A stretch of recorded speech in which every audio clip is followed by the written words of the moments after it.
What's the Hollywood guy that just got in all that trouble recently? I can't think of the name. The producer, the director. Remember, like, and he would. Oh yeah. I can't remember his name. Story. Anyways, she packed up her stuff, left. He tried reaching out to her multiple times. She said she didn't want to finish the mural. He says he paid her. He didn't want to, so she refunded half of the money back. Then, out of nowhere, she starts getting pictures of her kids at school from Antonio Brown and saying, he said, we always know where your kids will be. This is from a group chat screenshot he took from his phone. This is how dumbass he is. From his phone, he took a screenshot. This poor guy has no mental capacity. Like, that's the thing, is that his ego has overwhelmed his talent and now his little brain. Yeah, and that's the thing. He took one of his cronies, took pictures of his woman's kids, tried to use them as a threat against her, has charges still up for that. And that's the thing. Like, people don't realize how big that is. You're taking someone's kids and using them as a threat. It's not harassment. What is it? I can't think of the word. Stalking? Yeah. It's a certain level of stalking you get at. Witness intimidation. Yes. Yeah. Okay. All of those things. It makes you look even more guilty. Of course, you are guilty. Yeah. You are guilty, bro. Yeah, and he tried to. So basically, it was done with him when he went with the mess with Oakland. Is they gave him everything. They gave him everything, and you know what? And I was a sucker. I'm a hippie liberal. I tend to lean left on a lot of these things. I tend to say, you know what, is that the man has been holding these mugs down. They're doing this and that. I root for guys. Like, I think that they try, how about this? I'll give you a great example. And then this is what made me like this. He was a Green Bay Packer. His name was Javon Walker. Yep. And Javon Walker he's fantastic. He's a fantastic receiver. And he goes to hold out because he's not getting any money. And then Brett Favre guilt trips his ass to coming back. He blows his ACL out. So I usually root for these guys. Like, I understand the money is the money. And I felt I tried to give Antonio Brown and Le'Veon Bell both the benefit of the doubt in Pittsburgh, saying that they tried to use that. We're a team that has a great culture against you. They try to do that. They try to force you to take a team-friendly deal. So I was trying to give him the benefit of the doubt, but Oakland gave him everything on a silver platter, and he still was a complete jerk. And I'm just tired of it. Just done. I don't care about him. With that, the NFL wanted to meet with him, I believe it was today. They wanted to meet with him today, and then all of a sudden, after the meeting, he came out and said the NFL's not giving me any of my money back.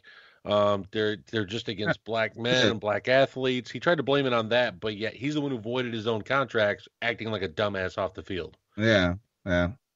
He doesn't get to pull that. I mean, I'm with Colin Kaepernick and Eric Reed on all this crap, but being a dummy isn't what the problem is. Like, if you're holding people back because of real social shit, then I'm okay. Then I'm with you. But you're just a dumbass, bro. He exposed himself to two different women.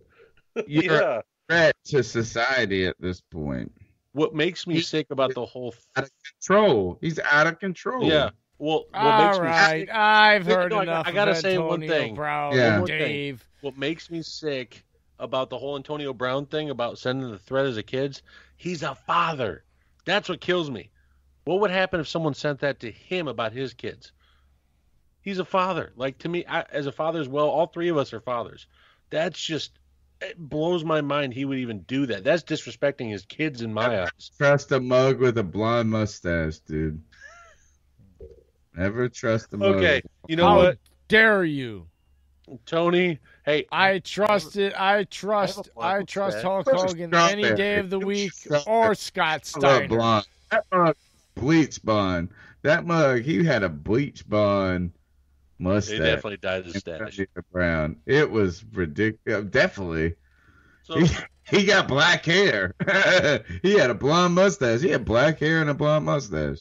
So what we're gonna go ahead and do now, I gotta go ahead and know, what's your prediction? Who do you think's gonna win? What's the score? And who is your MVP of the game you think that's gonna be? Well, that's the meanest question I've ever had in my life. And the reason I say that is, look, as I pick the Panthers, look, I go on a radio show every week on Fridays beyond Meanest radio 1250.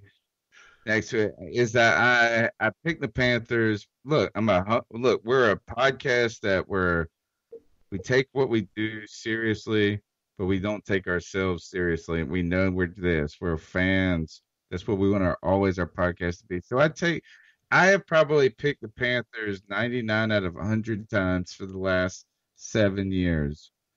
So I want the Panthers to win, but I think this is right now is me saying that the Panthers with Kyle Allen march into Green Bay and win is me being a little too wearing the rose-colored glasses. If we win, I'm going to be remarkably happy. I'll be super ecstatic, and all of a sudden can bring me back on next week. I'll be talking about how the Panthers are going to win the damn Super Bowl. But I think right now that Green Bay sobers up after a loss to the Los Angeles Chargers. They go, we're a good team. And here, I think that you guys have said it all. You said that the team doesn't have to need Rodgers to be a magic man to win anymore. Mm-hmm. And I'm actually a little disappointed tonight you haven't talked a ton about it because we've been talking about Cam and all this, but you did on our show how good this defense of the Green Bay Packers has been under Pettin. And so I think it's a little tall task to walk into Green Bay and win right now. So I'm picking the Packers to win with the weather and some different things involved. I don't think it's going to be like a crazy thing where they can't play football. Obviously, you said it wasn't going to be snowing, but maybe a little wind. I don't expect it to be like a 38-27 game or anything. I think the Packers probably pull this out, and it's somewhere in the effect of like 24-15 or 17, something like that. Who's your MVP? Either side, doesn't matter. What does that even mean? Is that if we lose, do we get an MVP? If you want to pick an MVP of the losing side, hey man, we ask. We want to see what you're thinking. I don't know who's that. I don't even know how to answer that question. Chris McCaffrey, best player out of all of them. I don't know. I would think this is that it's probably going to be. How about this? All right, I got it. The Panthers will, if the Panthers do win, it's because of Brian Burns, baby. Ooh, taking the player. A lot of Packers fans wish they would have wanted. Back strip sack for a touchdown. Brian Burns, MVP of the game. Ooh, he's calling the play too. He's calling a shot. I like it. Confident. Well, I'm gonna ride with you on this one, Tony. I think you said it best when Trey Turner hasn't seen snow or really played in the cold like that. Kyle Allen, it's going to depend on him. If the Packers do get up, I feel like Kyle Allen will try to push the ball down the field. I just don't know if it's going to happen, especially with Rodgers across the field. If it does end up becoming a shootout, which I don't think it's going to happen because of the weather. But either way, I think if Aaron Jones gets going, I think you guys are the 20th, 21st rushing defense right now. We stink against the run. I was trying to be friendly. I was using numbers so it wouldn't sound that bad. This is that team. Look, I think the San Francisco 49ers ran something like 240 yards against them. I remember that game. So, I mean, that's the thing is that